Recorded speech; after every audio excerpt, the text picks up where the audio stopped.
Xabaringiz bor, 10-mart kuni Taxiatosh tumani yoshlarining bandligini ta'minlash maqsadida 30 nafar yoshning har biriga 11 boshdan quyon ozuqalari va ularning katakchalari berilgan edi. Hozir esa bir oy ichida qanday natijaga erishganligini birgalikda bilib olamiz.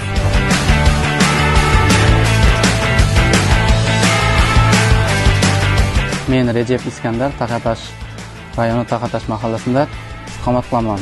Yoshlar ishlari agentligi tomonidan subsidiya hisobida bir oy oldin 11 bosh qo'yon berildi. Hozirda bag'ovatirimiz o'zing kombi o'rni bilan berilib edi.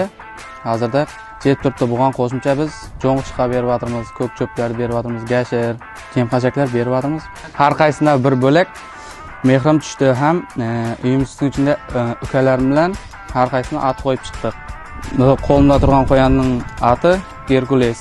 Qo'yon o'zi har tug'anda 6 oydan 12 bolaga дейін bolalaydi.